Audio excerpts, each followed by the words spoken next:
Here's Mr. Dan PENA.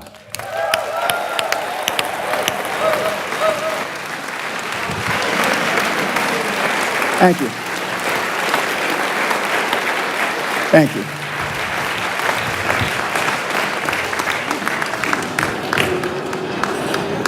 Welcome, Dan. Thank you for having me. Nice to have you back in the Netherlands. We have, of course, lots of questions. But to start with, what is your definition of a high-performance person? Being all that you can be every day. 24/7, 365, being all you can be. If we would like to improve the quality of our lives, personally and professionally, what would be your advice? What can we do? What is most important? Well, the most important thing is self-esteem. The people that we read about, the people that we admire, the Elon Musks, the Steve Jobs, the Warren Buffetts, etc., all have one thing in common. They have extremely high self-esteem. And of course, you've heard me say this before, self-esteem is built the first 7 or 8 years of life. And unfortunately, we're with our parents the first 7 or 8 years of life. Ergo, we don't have too much high self-esteem. But to build high self-esteem, and the way you build high self-esteem, if you're 25, 35, or 45, is to be around, surround yourself with other people that have high self-esteem. Show me your friends and I'll show you your future. And so you can reverse your childhood by who you associate with. How do you do that? Well, you find people that are where you want to be, but they're already there. You're 22 years old, you're 32, you're 41 years old, and there's a guy or a gal who's 45 years old who is where you want to be. They've accomplished a lot of things. If you're into, they're saving the world, they're using their money for good causes, go associate with those people. Be around those people. And they're easy to find, but they're not going to knock on your door. They're not going to come to your apartment or your flat and ask you, oh, can I help you? And again, the best tool I've ever seen, and it's like it was designed for this, is LinkedIn. It's the best social media tool there ever was for what we're discussing. And you can find these people. Now, just remember, everybody that's on LinkedIn, all the, 20 million or whatever people that are on LinkedIn are all there for one reason. They're there because they want to do business, they want to meet people. Unlike some of the other social medias like Facebook or Twitter or, and I don't even know the names of the others, but I mean LinkedIn, they're there for a common purpose. They have a common bond. They have a common goal. They want to expand their horizons, and it's a great tool. But you say it's so easy? No, it's not. No, I'm not saying it's easy. I'm saying that makes it easier, that tool. But there are other people that want to be all they can be. There are other people that want to expand their horizons. Gallup did a poll in 2016, worldwide, 87.6% of all the people on the planet, 87.6% of all the people on the planet are unhappy. I'm going to say it again because I know these are Dutchmen, right? 87, we'll just round it off. 87% of everybody that walks the face of the earth, 7.65 billion people, are unhappy. So what went wrong? Well, I mean... Where did it start? Well, if you were born in Biafra, I mean, the odds are against you. But if you were born in the Netherlands, which a lot of you were, rightly or wrongly, you had a better chance, a better opportunity than the poor kid born in Biafra, okay? What have you done with it, if anything? Most of you, I can just look, I wore my glasses. Normally, I like to be filmed without my glasses, but last time I didn't wear my glasses, so I couldn't see your faces. I've got my glasses on now, so I can see your faces. You know what I'm getting at. You have not used the opportunities. Whereas the people in the third, fourth, fifth world countries use those opportunities to be all they can be. And money's not everything in the world, but money's the only thing anybody keeps track of. And so you can use that money that you make, as the Gates are doing, in trying to save the earth, save the world, and to do good. But it all starts, you have to be serious about it. Most of the people that are engaged in personal development, for example, aren't serious. They're just, it takes up 3 or 4 or 5 hours of their time a week, and so they're fiddle farting around and they're not taking it serious. If you want to take it serious, you know, Michael is a successful mentee of mine, and you wouldn't be here if it wasn't for he putting on these kinds of events. But he got serious about it a number of years ago, and he's doing a lot of good. How many of you can say the same? How many of you can say that you're serious about it? How many of you can actually say that you're trying to be all you can be? Now, I won't insult you by asking you to raise your hand because you'll just lie. We all know what the real answer is, don't we? You're not.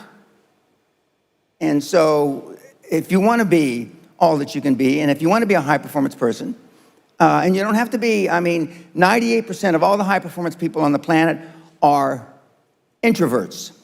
I'm going to say it again slow because they're Dutchmen, right? 98% of all the people on the planet that are high-performance are introverts. Elon Musk, Warren Buffett, Bill Gates have something in common. They're introverts, just like you. What means? Maybe we have to explain this more. Okay. Introverts meaning that you don't say what you really feel.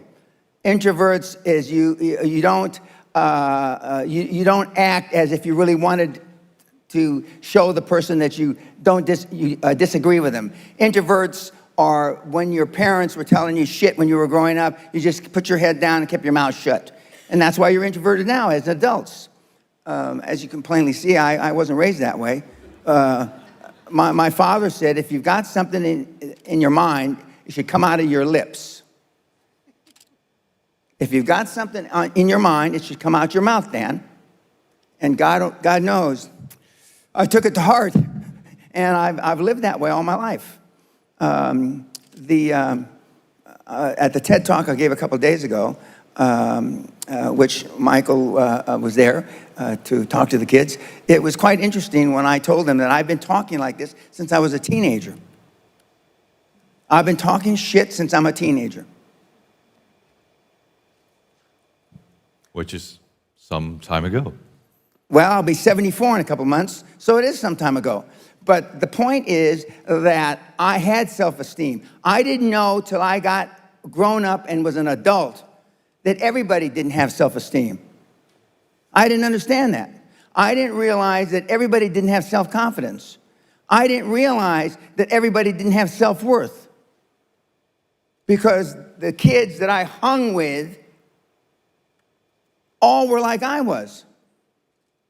Because their parents were like, gave them a good role model. Most of the people that come to people like Michael or any of the gurus out there, and I call him a guru, come to them because you were lacking something in your childhood. In my particular case, a lot of people come to me because I'm the alpha male father they never had.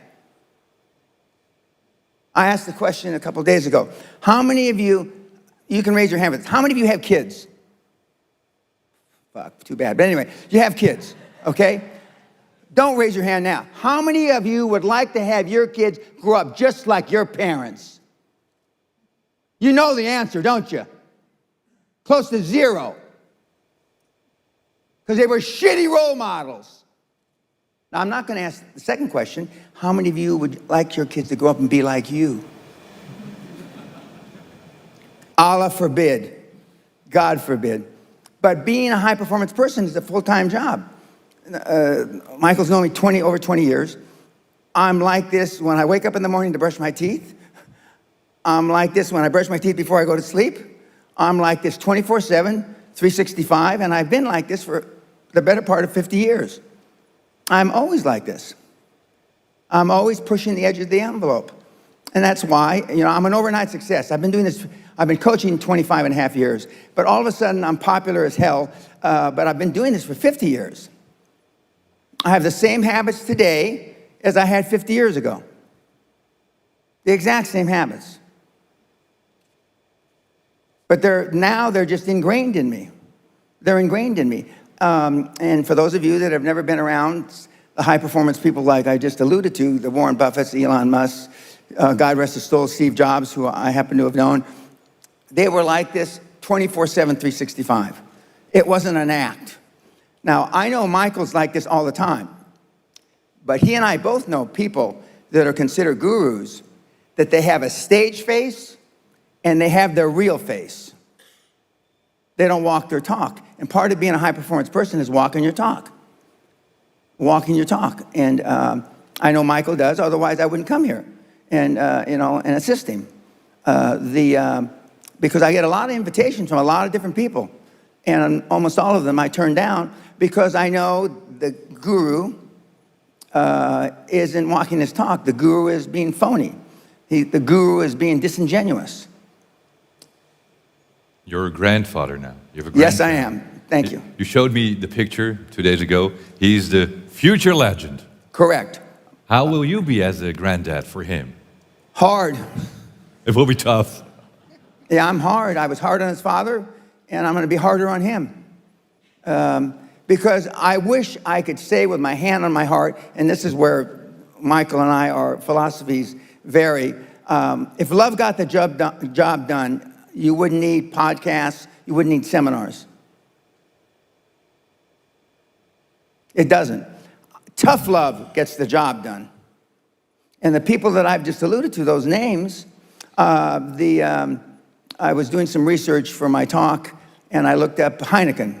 Gerard Heineken, who was the founder of Heineken beer in 1864. He talked his rich mother. Heineken's come from a wealthy family even before the beer. He talked his mother into buying a brewery in 1864, which they then turned into Heineken. Gerard was a hard ass, tough as nails. Now, I didn't know him. I'm not that old, but I did know Freddie Heineken, the old man, and he was hard ball buster. Now, I don't know his daughter, the current CEO of Heineken, but I'm told she's a ball buster. I did know Steve Jobs. I do know Elon Musk. I do know Warren Buffett. I do know, and they're all ball busters. Success leaves clues, kids. I just named 5 of the greatest names in business in the last 150 years. And they all have one thing in common. They're ball busters. They're hard as fucking nails. Where does that leave you? So is it a choice? Correct. To be tough. Firm but fair. What's the fair part? Because I can imagine that most people think you're so tough, so, courageous, but tough. I don't want to be like that. No, most people don't. I want to be liked. Yeah, well, see, you want to fit in. I'm the only speaker that you're ever going to hear that really, with all his heart, doesn't give a shit. If I leave here you liking me, I did something wrong.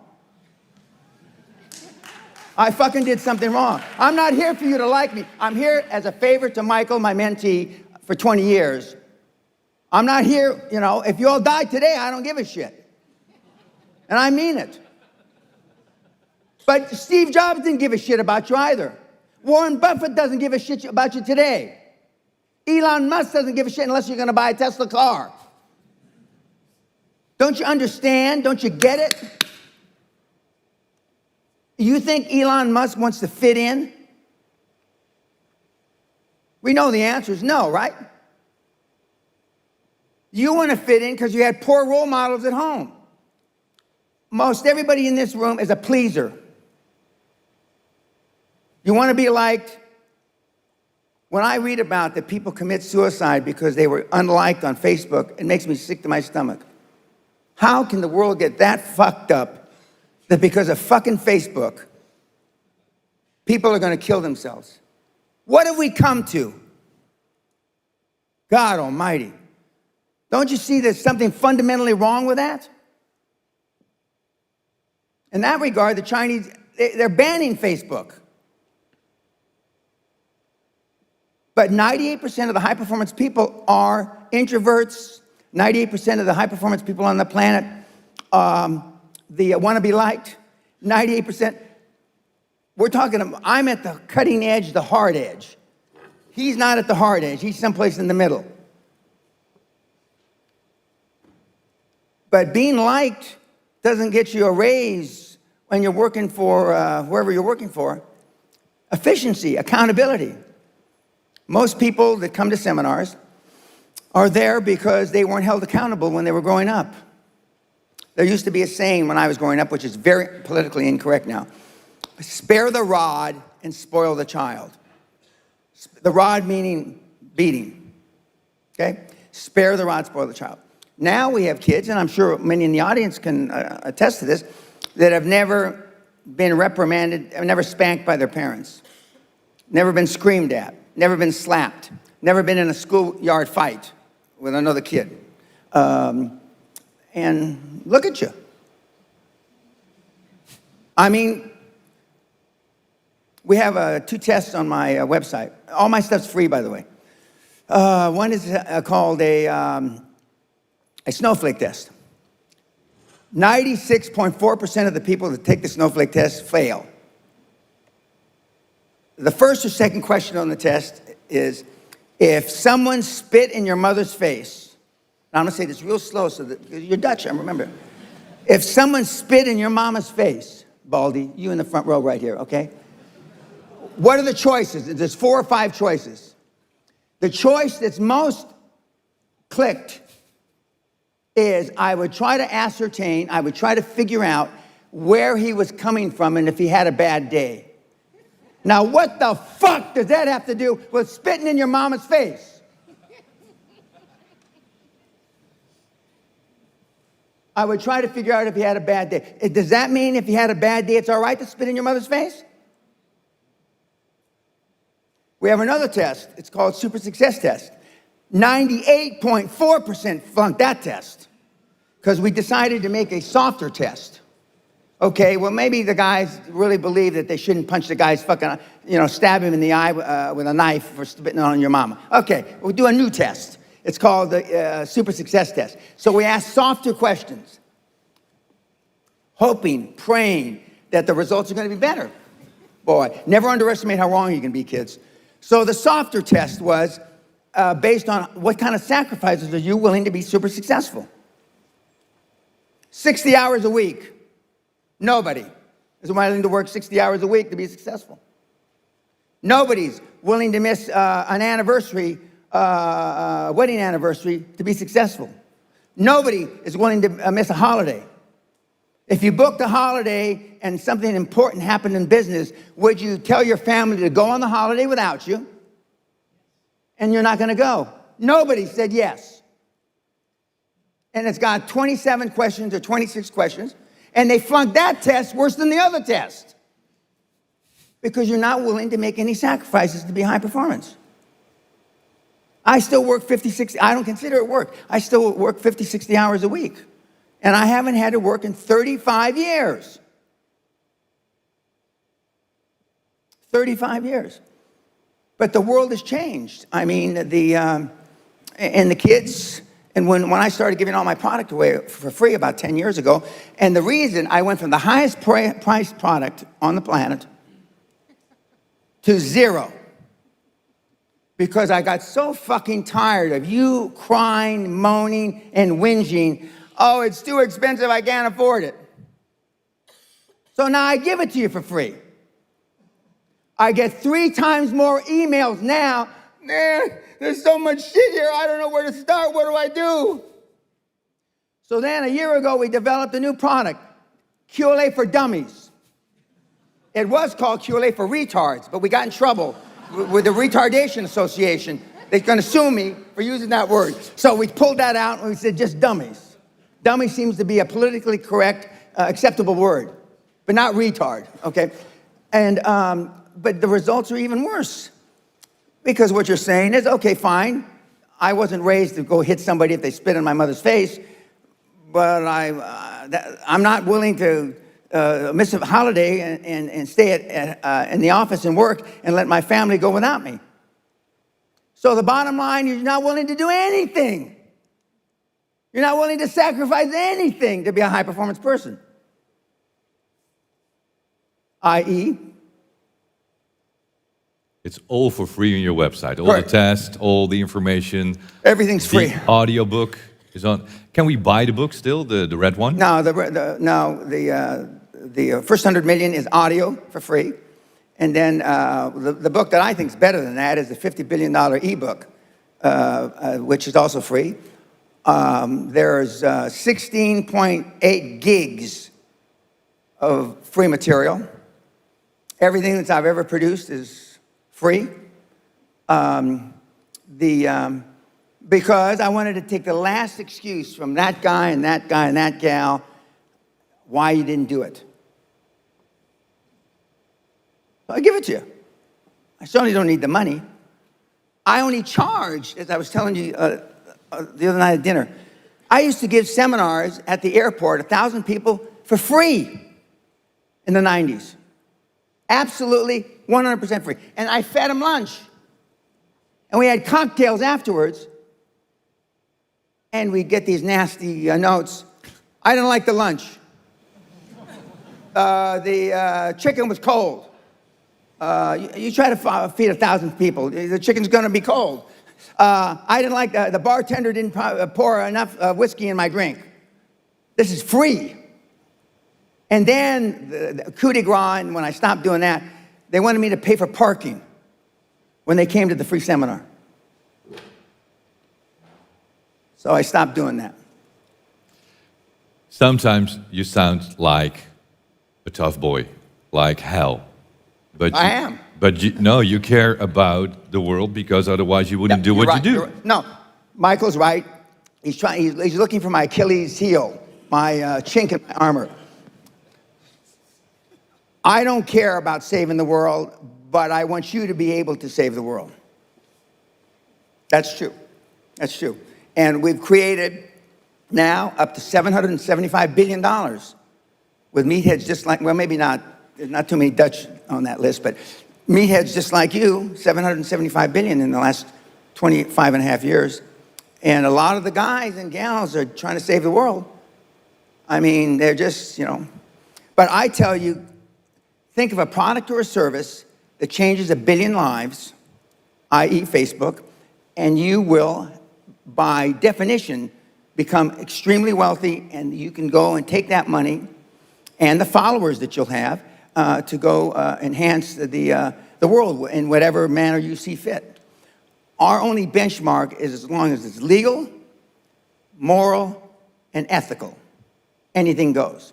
Now, depending on where you are in the world, the moral and ethical can swing in the wind because everybody's ethics is not the same as somebody else's ethics, and everybody's morality is not the same as everybody else. But where you go, and when you go to a place that has a rule of law, legal is legal. And so, but we've got a lot of people that are utilizing the QLA methodology all over the planet. There are some places in the world, as I've told Michael, where it's harder. Okay, some of the African continent is harder because of the corruption. Russia is harder because of corruption. Not impossible, but harder. But if you're in a major country that has a rule of law, QLA is easy. Easier than any other game in town. And the whole system is based on no money because I started with no money, and the kids that have created these 775 billion, with one or two exceptions, have started with no money. And it's quite remarkable. And right now, hate him or love him, President Trump has changed the world forever. President Trump has changed the financial fabric of this planet forevermore. Full disclosure, I knew the president 25 years ago. I haven't talked to him in 25 years. But he has changed the financial fabric of this world forever. So what did he change? He changed the lowest interest rates in 5,000 years. They're giving away money at ING Bank, literally. What are you going to tell your kids and grandkids 20 years from now when your grandson that's yet to be born comes up and says, "Granddad, what did you do during the greatest transformation of wealth in the history of the planet?" And you know what you're going to say? I wish I could speak Dutch now so I could say it in Dutch. "I sat with my thumb up my fucking ass and did nothing." They understand. They know enough English, they got that. They understand. Okay. Yeah. Okay, what are you going to tell them? Right now, the energy in all across the board in the world is so upbeat. And when President Trump wins again, and I was one of the first that predicted he was going to win before he decided to run, he's going to win in a landslide. The Democrats are handing it to him on a silver platter. He's changing the world.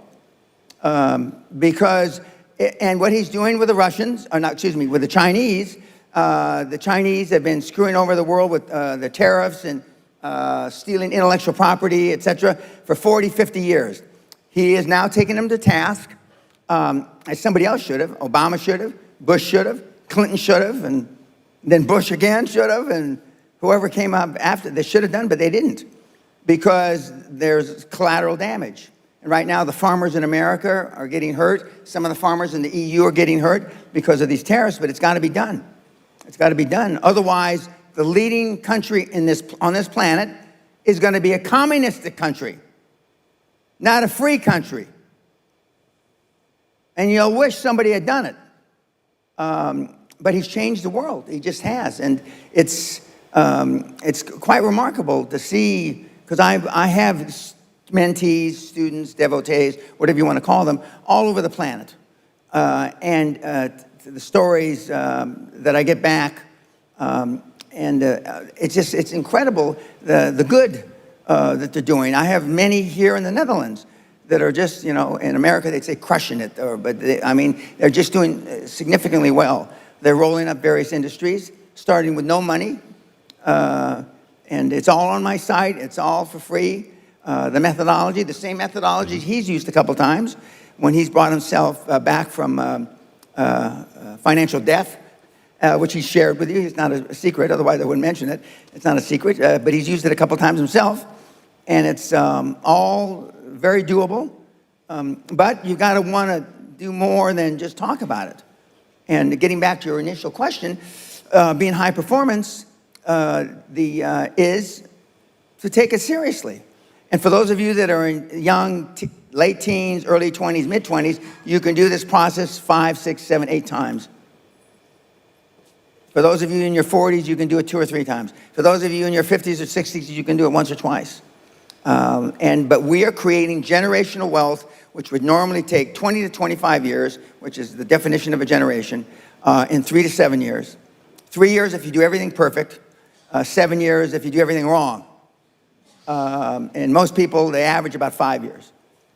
Let's go back in time before we go to QLA and explain QLA a little bit more. You had a company. Correct. Built it from $820. Correct. And took it public for $450 million. Correct. That was when? 1984. Okay. Then after you start coaching? I got thrown out by the shareholders. And in 1993, I gave my first seminar in Los Angeles. And I've been coaching ever since. But this century, I've only given, last 20 years, I've only given the seminar at the castle. I went from giving them, by the way, the first seminars I gave were all free. I gave everything free because I didn't need the money. But I had no accountability. Let's say I take this table right here, and I train you for free.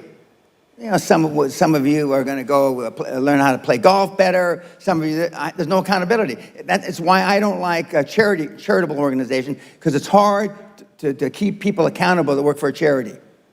They're doing it for free, right? So I went from free to high-priced to only at the castle, where I hold them accountable.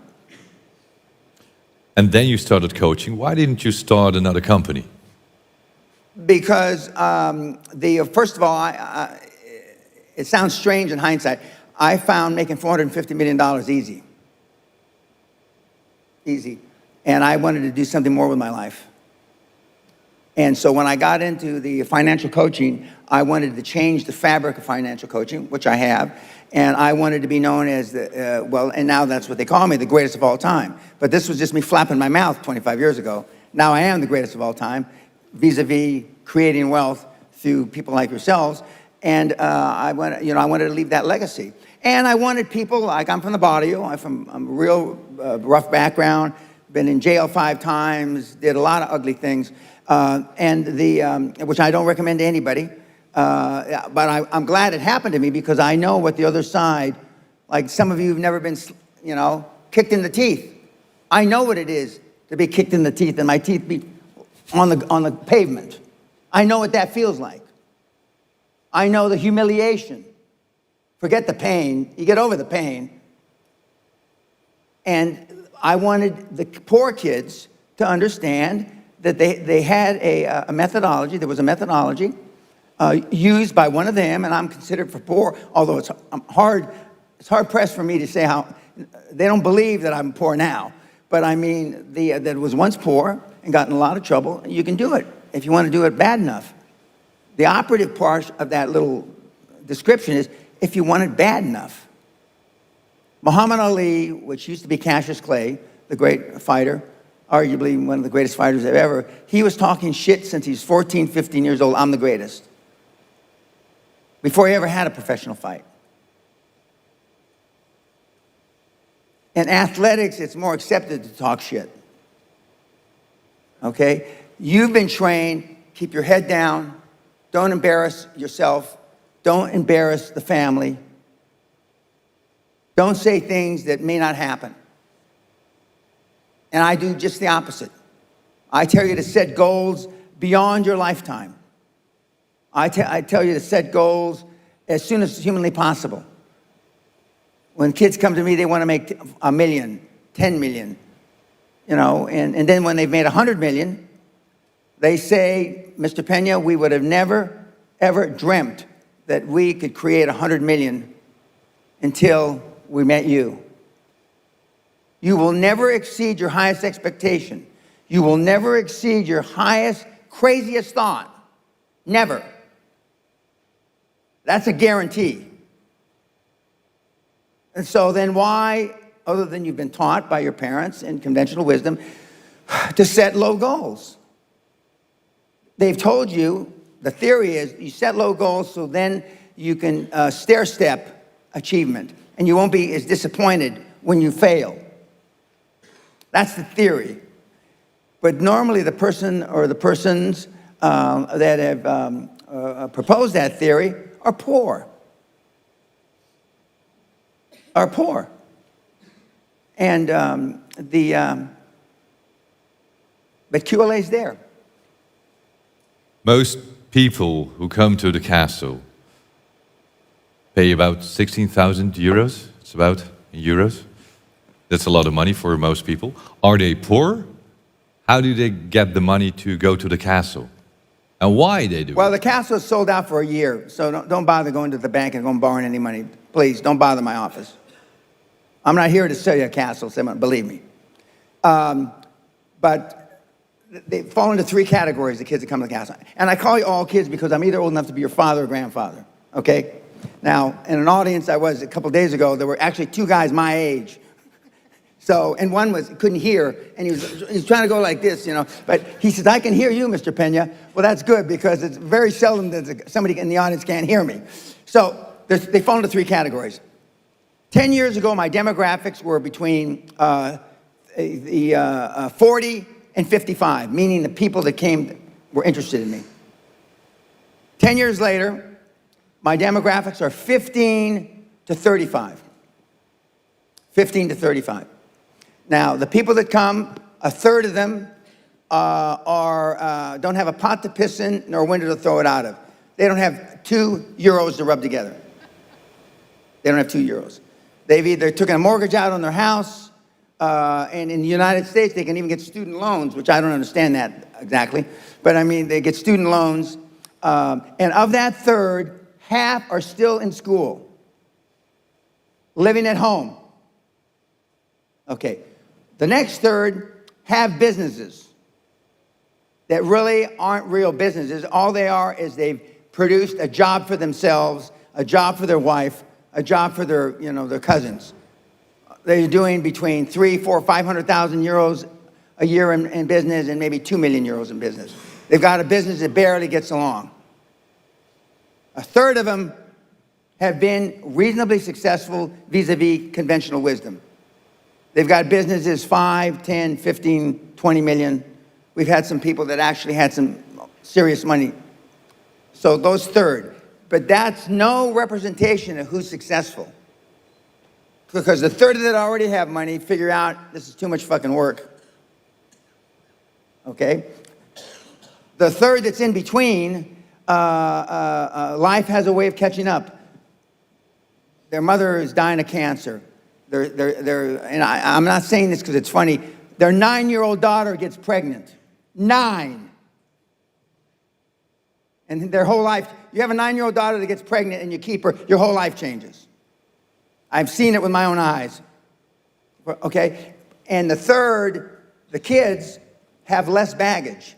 We have kids, the only asset they have is a 15-speed bicycle, which kind of puts the same category you're in. A 15-speed bicycle. For those of you that have done any research at all, on my website, we have teenage multimillionaires flying around in their own jet planes. Teenage multimillionaires flying around in their own jet planes. They understand that? I think they do. Okay. You should be embarrassed. Teenage multimillionaires flying around in their own jet plane. And he's the one that had the 15-speed bicycle. That's why I use it a lot. He's not a teenager anymore. He's 21. If he were standing right here, Josh Kim. He's half Korean, half Caucasian. But the one thing that they all have in common is they're fucking hungry. Hungry for a better life. Hungry for change.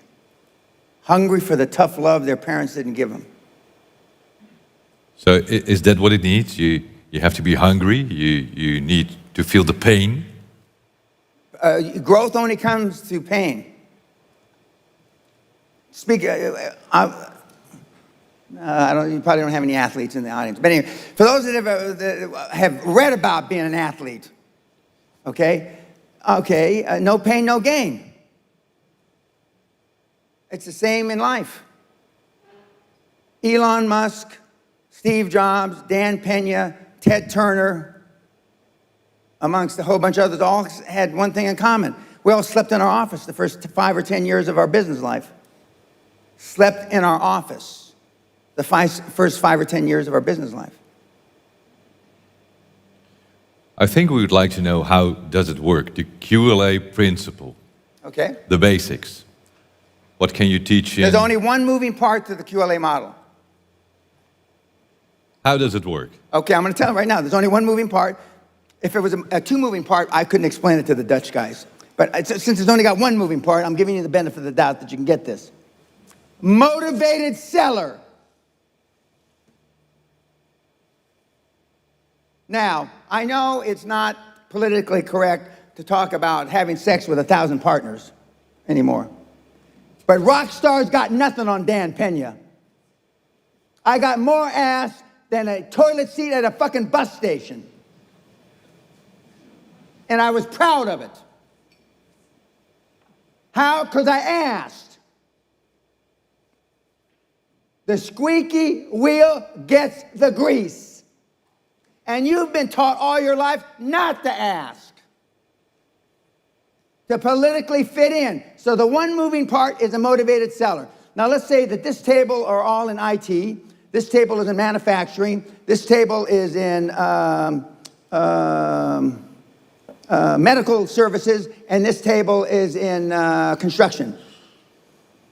Of these 5 tables, or 5 industries I just mentioned, you're looking for a seller that is between 55 and 70. He has no line of succession, meaning he has nobody to leave the business to. Because most children today don't want to have anything to do with their parents' business. There's no succession planning. So there's got a guy, 68 years old, he's been in the business 35 years, he's built up a construction company to 5 million euros a year. He makes let's make it even numbers, €1 million a year out of 5 million, which would be a great business, that'd be 20%. What's he gonna do when he drops dead? He's gonna drop dead, right? And who's he gonna leave the business to? The hag he calls his wife. And what is she going to do with the business? Fuck all, nothing. She's hoping she dies before him, so she doesn't have to be stuck with the business. Why don't the owners plan for death? Because nobody wants to talk about it. Why don't owners have a succession plan, meaning when I die, this is what's going to happen to the business? Because they don't want to talk about it. It's one of the things you don't talk about. It's the only thing I talk about. Okay, so you got a motivated seller. He's got a construction company, 5 million euros a year revenue, total revenue. He makes 1 million after tax. That is your prospect. That is the person you call on. And on the site, we show you how to call on these people, how to find them. How to find them. And 7 or 8 times out of 10, you can finance the entire transaction with no equity. You can finance the entire transaction with commercial debt, or as you say in this country, debt. Commercial debt. Meaning you don't have to have any fucking money. Now, Nyarota, which I had the privilege of teaching at back in the 90s, Erasmus, which I had the privilege of teaching at back in the 90s, and the University of Amsterdam, which I had the privilege of teaching at back in the 90s, I used to ask the question, how many classes have you had in buying a business? Nobody raised their hand. How many classes have you had in selling a business? Nobody raised their hand. How many classes have you had in leadership? Nobody raised their hand. Now, I'm here to tell, because I checked last week, those 3 fine universities still don't have any classes in those 3 subjects. So they're not teaching you how to sell your business. They're not teaching you how to buy a business. Arguably, they're only teaching you how to run a business. So we have a motivated seller that has not had any succession plan, and that wants out, and that they will look at you with tears in their eyes, rolling down their cheeks. You're their savior. Because otherwise, they're going to die, and most of the owners that I just described in those 5 industries are going to die intestate. That means without a will. Why don't they have a will? For the same reason I just said, because they don't want to talk about dying. So what happens when John dies and leaves Mary his business without a will? It goes into probate, or whatever the equivalent there is in this country, which means it's in limbo. And it's going to be there between 6 and 36 months. But you step in like a knight on a white charging horse to save them. And that's the methodology we use. And this methodology has been around about 140 years. And the first person to think of this, and it wasn't Dan Pena, Andrew Carnegie, the wee Scot, arguably the first really wealthy guy on the planet, who happens to coincidentally come from right down the road from where I live in Scotland. That's what QLA is. It shows you how to go in and buy the businesses for little or no money out of your own pocket and using commercial debt. And what Trump has done to assist you, even though you may not like him, is because now interest rates are at the lowest in 5,000 years. And I hear they're going to go lower in America. And when America sneezes, Holland catches a cold. So if interest rates go lower in America, what do you think is going to happen here? Interest rates are going to go lower. And that's what the QLA is, and it's a simple process. And he followed QLA. This is his 3rd time around. But he bought businesses with no money, right? Right? I mean, he did it. And it doesn't, you know, it's nothing really hard. Now, why doesn't ING Bank tell you this? Why doesn't Rabo tell you this? And whatever the other Dutch banks are, right? Because this methodology I just described to you has little or no fees. I'm going to repeat myself. Little or no fees. There's no investment banking fee. There's no management fee. There's no succession fee. Because you're using commercial debt. And that's why they don't tell you. But then, is it still that easy as it was 20 years ago? Yes. You go to the it's bank. Easier now because there's more money on the street. But you go to the bank and you say that, I want to have your money. Well, no. You don't. You borrow. You're going to borrow the money. Just like you did. Yeah, but that was 20 years ago, other time. And what I did what he told me, and I didn't know better. So I went in, ING Bank, I asked for $500,000 and went out with the money. Because you told me you're not going to leave without the money. You don't leave without the money or a check or a wire transfer. You sit there and until they're embarrassed. You go in when the fucking bank opens up, 9 o'clock you open, 10, and you don't leave the goddamn place until you got money in your pocket. I mean, literally. Now, see, most of you wouldn't do that because you'd be embarrassed. And it's still that it's better to go to a new bank? Oh, yeah. A new office? When a new ING branch opens up in wherever, okay, there's 3 things that you know for sure. Number 1, they've done a lot of marketing surveys that they need a branch there. Number 2, the branch has a lot of money, ING Bank. And number 3, they have no customers. That new branch does not have one customer when it opens up the first day on a Monday morning. Except for you, because you're going to be the first one in the door. I used to go around in my limousine. I'd go from branch to branch to branch. Boss, wake up, we're here. And I go through the same bullshit, the same pitch, which are all on my site free. And I wouldn't leave without it.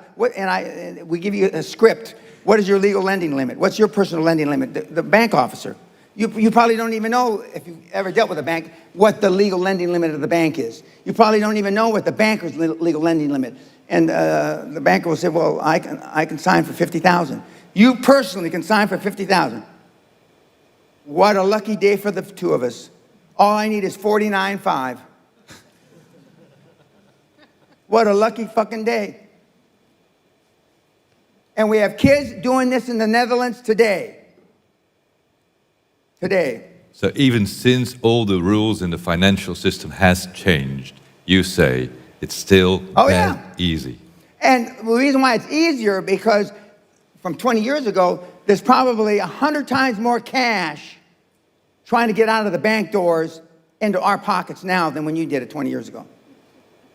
For every dollar, for every euro you put in a bank, they lend out between 20 and 40 euros for every euro you put in, depending on the structure, depending on the balance sheet of the bank. So for every 1,000 euros you deposit, they can lend out between 20,000 and 40,000 euros. And when I was here teaching in the late 90s, I had a speech. It was called Holland is Not Heaven. And I was a member of the Amstel Club. I'm getting up and making a speech, and Mr. Heineken stood up and said, Mr. PENA, I don't mean to be rude or interrupt you, but could you speak about something else? And I said, well, Mr. Heineken, but why? He says, we all know that, but the Dutch don't like to face up to the truth. Can we talk about something else that's happier for us? And so then the then chairman of ING Bank stood up and said, well, Mr. PENA, let's talk about prostitution. We all understand that. And so, and I didn't know much about prostitution, at least the way it is legalized here. And so I talked to another 10 or 15 minutes, and then we retired to the bar and we had drinks. But now the difference is there's so much more money. And from when you did it, the interest rates are probably 1/5 as high as they were when you took the money from the bank. Why commercial debt and no private equity or venture capital? Because when you take private equity and venture capital, they're going to want the lion's share of the ownership of the business. The famous story is when Steve Jobs and Wozniak started Apple, they got an investment of $91,000 from a guy named Marcellus. He took 1/3 of the equity, and Wozniak and Jobs took 1/3 each. Now, that $90,000, they take 90% and leave 10% to the founders or the owners. But it's too easy. It's too easy. And when you know that the banks, 75% of all bank loans on the planet are made the last 90 days of the calendar year. I'm going to say it again. 75% of all bank loans made in the world are made the last 90 days of the year. Why? Because they want to get the money out the door so they can pay Christmas bonuses. Now, that's a pretty shitty reason But if the bankers were fucking smart, they wouldn't be fucking bankers, would they? I'm gonna say it again slow, because you're Dutch. 75% of all money loans in the entire world are made the last 90 days of the calendar year. For that very reason. So back to the beginning. You find a motivated seller. Amen. Or more. Is everyone motivated? Because No. sometimes you want to buy another business. And he's not motivated, and you want to have it. Well, then, you can do a joint venture. A joint venture by accounting standards is a 50-50. Joint ventures are not 80-20 or 70-30, they're 50-50. Because he may not be motivated today, but let's say he's only 57 and he wants to retire when he's 65. You buy 50% of his business, you're his 50% partner for the next 6 or 7 years, and then you buy the next 50% at the end of that 6 or 7 years. But 9 times out of 10, they won't last till they're 65. When they see that they've turned over the reins, so to speak, and they've turned over the leadership, and they've turned over the controls, and you really know what you're doing, then they'll probably last 2 or 3 years and they'll run out. But nobody wants to, unless you're having sex, nobody wants to die in the saddle. I mean, you don't. You want to die and go to where you live in the sun and sail your boat around. And so it's not that hard. But they're not going to call you. So if you're waiting for the motivated sellers to knock on your door, which most of you will, not just this group, any group I speak before, they're not gonna knock on your door. Just that doesn't happen. What are the tough times in the QLA process with the mentees you've had in the past 25 years? What are the common mistakes? Common mistakes is they skip the steps. We list the 7 steps on the site. They go from step 1 to you've got an uncle who's a lawyer, you've got a cousin who's a banker, and you've got a brother-in-law who's an accountant. Almost everybody in this room has somebody they know that's either a banker, an accountant, and or a lawyer, right? And you go to them. This system is based on doing business with people you don't know. Why don't you want to know them? Because familiarity breeds contempt. Familiarity breeds contempt. Because now you're happy slappy, you're going out to lunch, you're going out to dinner, your kids are taking tennis lessons together, and now it's hard for you to end the business relationship when it doesn't make sense for you anymore. These are new, fresh faces that you found on LinkedIn. Now, for those of you, some of you went to a school that is worth talking about. Your alumni associations. Some of you are parts of professions, accountants, lawyers, doctors, etc., that have national associations. But LinkedIn is the easiest, the fastest, and there's a premier LinkedIn. I think it costs 100 euros a month. Use the premier LinkedIn, where you're not limited to how many people you can contact. And it's That's the dream team.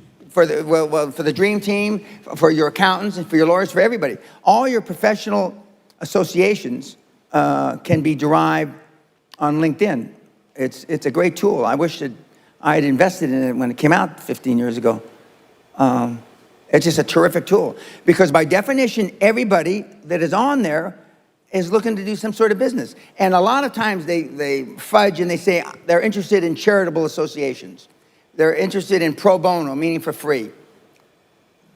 That's not necessarily true. They're there to try to make money. They're there to try to make money.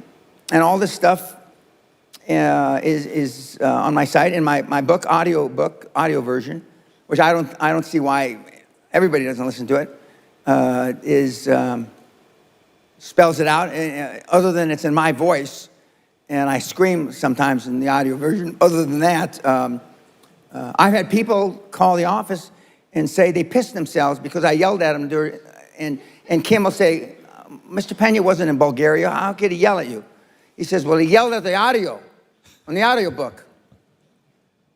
Are you kidding me? Jesus. Can you specify a little bit more about the dream team? What is the dream team? What is it needed for? The dream team is, many of you haven't gone out and ventured into business because you think you don't have enough experience. And therefore, if you don't have enough experience, somebody's going to take advantage of you. That's true.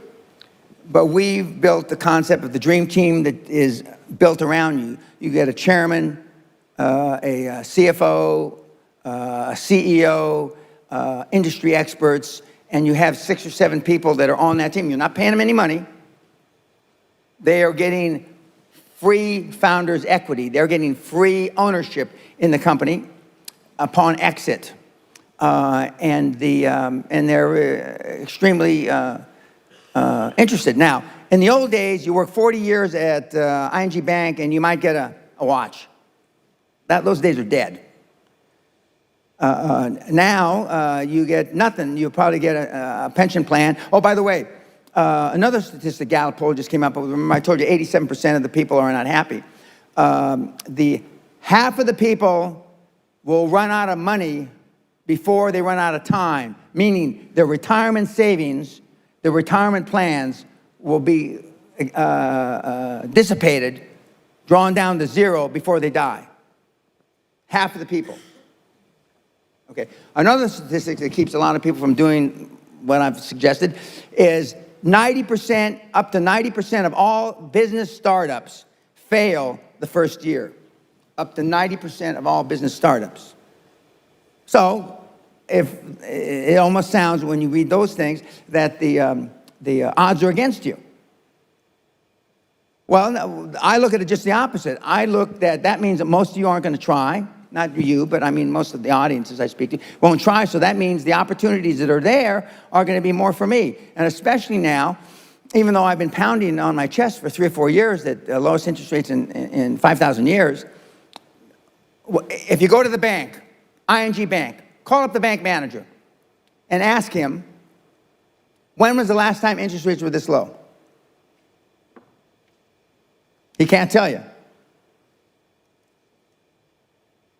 Probably in his career of 25 years of banking, they haven't been this low. So how can it be if entrepreneurs go to the bank and won't get the money? What are the reasons? It's a numbers game. For those of you that I'm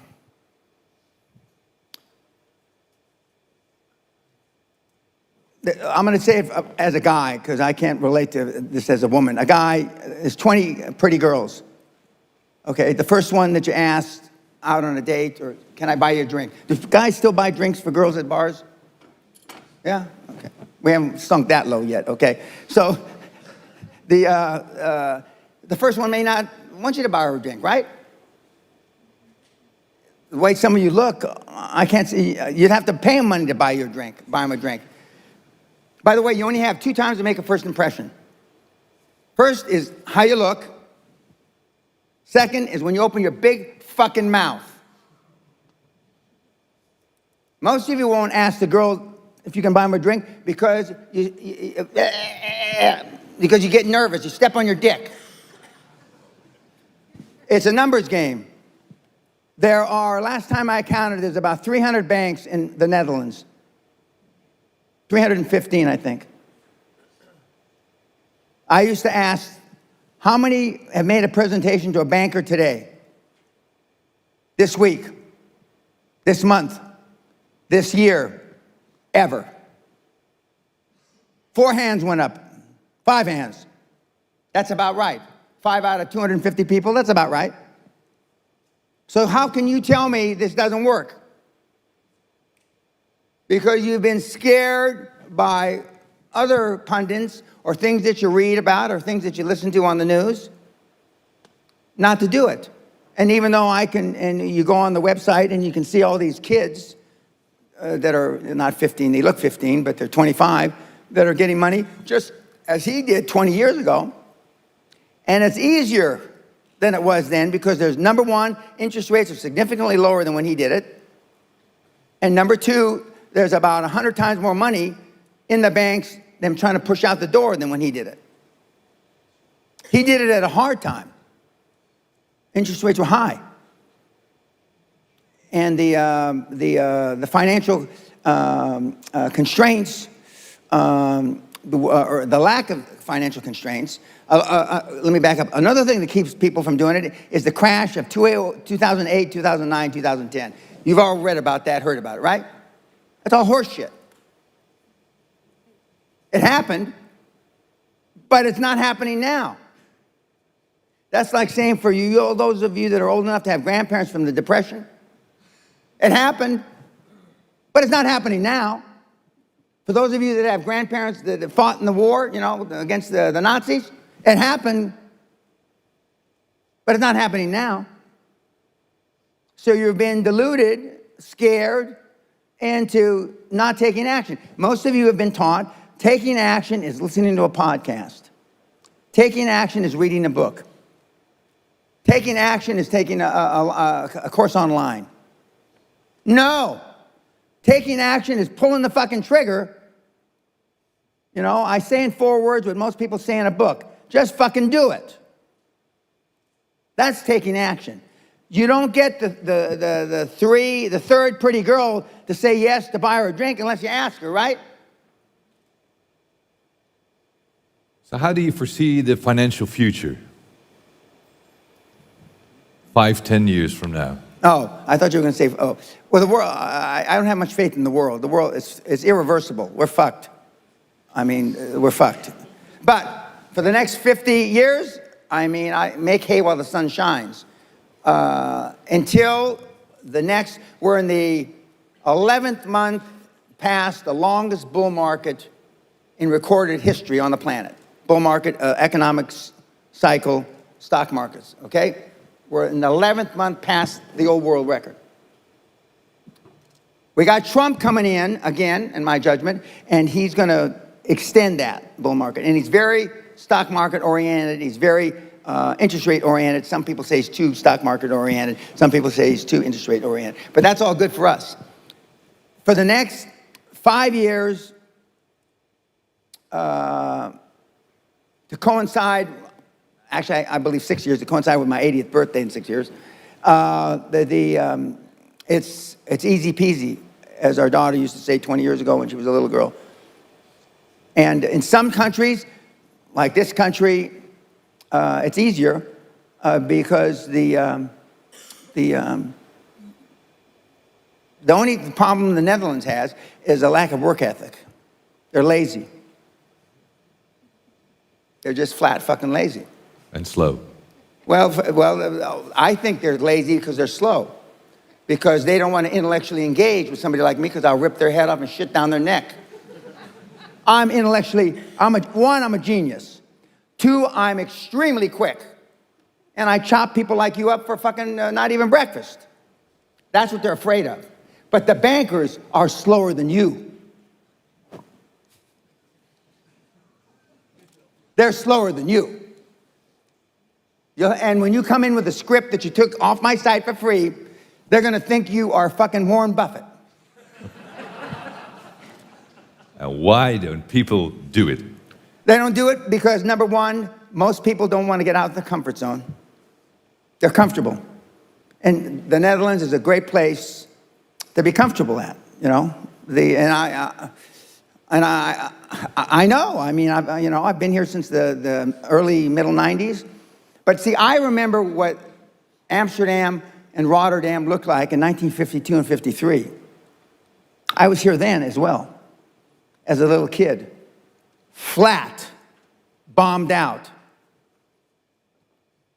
You could pick up Nazi war helmets in the rubble. Almost as, this is an exaggeration, but almost as flat as this stage. When I was here from beginning of 52 to the end of 53. During the Korean War, my dad was an army officer, and he was able to bring his dependents here. And we were stationed in France, but Berlin, I mean, most of Europe was flat. See, so I know what it looked like. I know what it looks like now. But the people that had the big, much more expanded comfort zones were your grandparents that fought the Germans. You know, and they had hard times. But, I mean, you haven't fought anybody except your waistline. And most of you are losing that battle. You haven't done shit. You know, what do you want your legacy to be? Some of you don't even want to talk. It's another thing you don't want to talk about. What's your legacy going to be? You know, when I tell students and groups, if I were you, anybody in the audience, and I could see a 17-year-old kid, multimillionaire, flying in his fucking jet plane, I'd be embarrassed.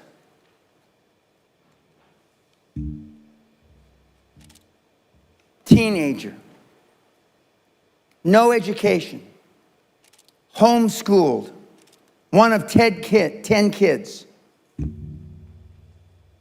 in a fucking, how can you, I don't care how you justify, I don't care what bullshit you can tell yourself, you can't bullshit yourself enough to overcome a fucking teenage multimillionaire in his own fucking jet. You can lie to yourself from now until Christmas, and you can't bullshit yourself over that. And that's only one kid. I got a jillion of them. What are you going to do? Now, I say this metaphorically because my lawyers say I can't do it anymore. Most of you ought to just take a fucking thing, boom, blow the top of your fucking heads off, and then let Michael pray for you.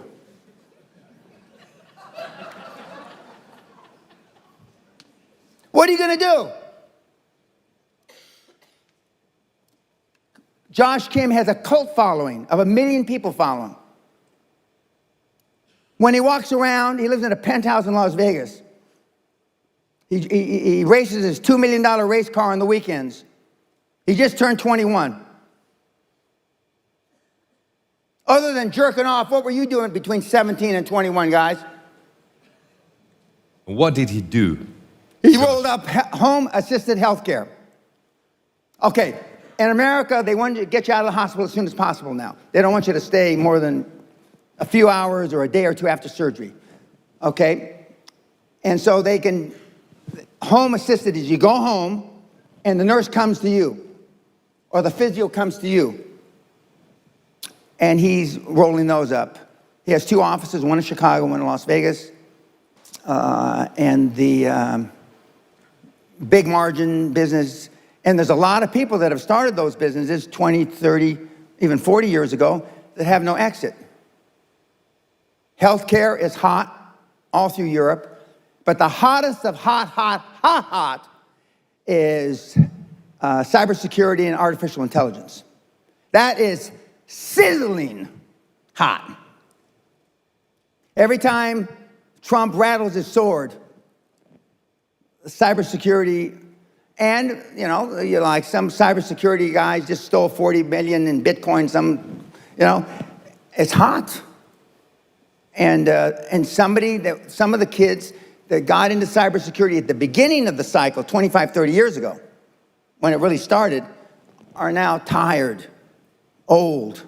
Not old by my standards, but they feel old, and they don't want the hassle anymore, so they went out. And the banks love to finance them. And 40%, between 40 and 60% of all cybersecurity contracts are with governments, either main governments, municipalities, state governments, school governments, and they're easier to finance because, by definition, almost all governments pay. In other words, will pay out the contract, and you won't have to worry about the risk of non-payment. And that's how I got started. I got started with a government contract 35 years ago, and it's still there. What are other interesting industries? Healthcare, internet, cybersecurity, artificial intelligence. I'm going to tell you everything except the ones I'm going to tell you to stay away from now. The list of staying away is much shorter than the list of doing. Retail, forget about it. Restaurants, forget about it. Bars, forget about it. Construction, forget about it because the margins are too thin. Virtually, you can take a yellow page. They don't have yellow page books anymore, do they? You could throw a yellow page on the ground and let the wind blow the pages. Stop there. That's how easy it is. That's how easy it is. I mean, virtually almost anything except those industries I just mentioned. In those industries, and when you think about it, which you probably don't, but when most of the big companies, General Motors is a roll-up consolidation play. Most of the airlines are roll-up consolidation plays. Consolidation meaning buying up smaller airlines to make a big airline. IBM, which used to be called International Business Machines, is a roll-up consolidation play. The banks, financial tech is huge, hot, financial technology, which is part of kind of an offshoot of cybersecurity. But artificial intelligence in 20, 30, 40, 50 years, the audience is going to be you. It's going to be cyborgs. I'm going to still be doing this 40, 50 years from now. So I'm looking forward to that because then I won't have to explain so much. But the one thing that, and there's a few guys around like me in the world, not many, to this day, they have not figured out, coders, how to write an algorithm for experience. So my 50 years of experience in thousands of transactions hasn't been able to be duplicated with an algorithm. I'm the only person out there that has done, with kids like you, deals in the millions, tens of millions, hundreds of millions, billions, tens of billions, and hundreds of billions. From teenage multimillionaires, which you're probably tired of hearing about Josh by now, to the largest transaction in recorded history, $500 billion, my mentees, Neom, the city of the future in Saudi Arabia. If anybody speaks Arabic in the audience, which is not likely, but if you speak Arabic or you're willing to learn Arabic, Monday, buy a one-way ticket to the kingdom, Saudi Arabia, never return. There's going to be at least 1 million billionaires made in Neom, the city of the next century. 1 million billionaires. Leave your wife, your children, your pregnant wife, leave. And just send them the money back. If you speak French, you go to Haiti. If you speak Portuguese, you go to Brazil. There's still places, but nobody in this fucking room is going to go to Brazil and learn Portuguese. Opportunities. Yes, sir. Enough. We have a few more minutes left. I think we have to explain something more about the $50 billion man becomes the $775 billion man. And people don't understand because they ask me, did Dan made 775 billion himself? Told him no. Can you explain that? I have kids, mentees, like him, that have created $775 billion since 1993 in transactions, buying and selling companies, taking companies public. Let's say this young man, this guy here, the light's shining off his bald head, he goes out and he follows QLA, and I get an email from him, which happens all the time. Dan, I just floated my company on the Bourse for 500 million euros on the Amsterdam Stock Exchange. And you're right, I didn't put up any money. That's 500 million. Well, I have 775 billion of those, and I have, a guy came to the seminar in 2004. I got a letter from him maybe 6 months ago, a certified bank statement signed by the chairman of the bank, HSBC Bank, verifying this young man had 841 million cash in the bank. So I assume he's made some other money, although we only count the 840. So all my numbers are verified either on the stock exchange, bank statements, certified net worth statements. 775. And we're going to cross the $1 trillion mark, not too in the distant future. Do you invest in stocks or bitcoins or whatever? No. Why not? Sally and I have been in cash for 20 years because I don't know how the other guys do it. If I have an investment portfolio, I'm going to worry about my investment portfolio before I'm worried about your business. So we got into cash about 20 years ago. We own no assets outside the castle. And I don't own the castle. A trust owns the castle. And because when I decided to coach in 1993, I decided to devote 100% of my time to you kids. And that's what we've done. Although Sally just bought some Berkshire Hathaway because we want to go to the annual, his stockholders' annual meeting. But we missed it this year. But we do own a little of that. We just bought that in the last year. But we have no investments. Everything's cash. None. Why no bitcoins and why no cryptocurrency? Well, bitcoins, I called the top of the market in December 2017 when it was $19,600. I said, if you have bitcoins, sell half, keep half. This is the top. Nobody listened to me. If you knew who was really behind Bitcoin, you would run as fast as you fucking could to sell it. I know. 100%. If you knew who owned Bitcoin or who started Bitcoin, and you had Bitcoin, you couldn't sleep at night. I know.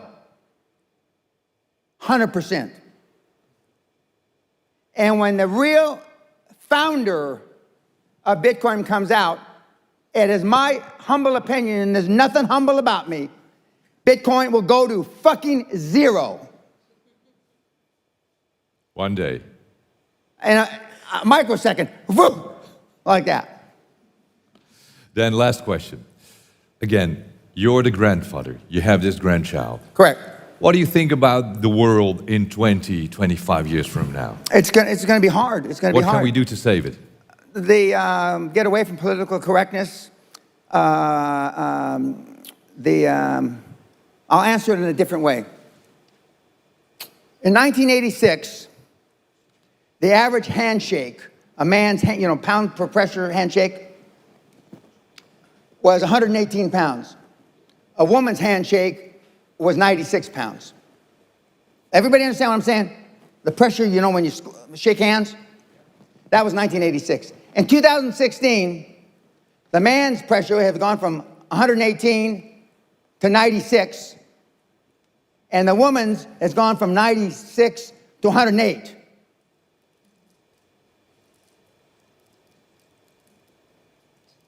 Women are acting like they had a pair, and men don't have a pair. And if that continues, the Greek philosopher said this, and amongst others, I don't see much of a future. But the sun is going to gobble up the earth in about between 7 and 11 billion years. Although I'm planning on living a long time, I'm not going to live quite that long. But just work hard. I don't know any other thing than hard work. And hard work is out of favor now. It just is. And I don't see any way around that. The only people that believe in hard work are people that, not the only, that's an exaggeration, but most of the people that still believe in hard work are people that I produced. And now, if I was sitting up here in a wheelchair like Hawkins, who's dead, God rest his soul, he and I were about the same age, by the way. But I'm not, am I? I'm 6'1", 225, a fucking twisted steel and panther piss. And I can take 10 snowflakes at a time and rip their fucking head off and shit down their neck.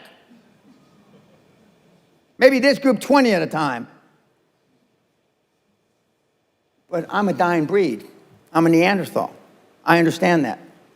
I'm sad to say that because I know it's a sad commentary for the human race. But you're not going to, the human race is still going to be here in 20 years.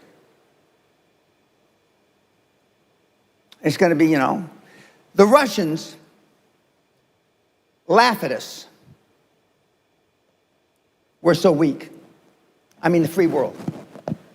The Chinese laugh at us because we're so weak. You understand that? There's 3 economies on the planet, arguably. Chinese, Russia, and the free world. And 2 of the 3 laugh at us. Do you think they're delusional? I don't think so. And here in the Netherlands, you just smile about it.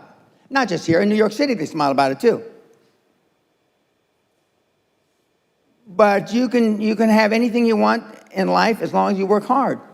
And it's honest, legal, moral, and a Dutchman's morality is kind of a swinging bush. And a Dutchman's ethics is kind of a swinging, but as long as it's within the rule of law, I mean, and I have a lot of successful, like Michael, Dutch people, but he's really Polish. Okay, so let's get that clear. He's really Polish. But I mean, kids, you can have whatever you want. Please go to my site, it's all free. And by the way, the same people tomorrow?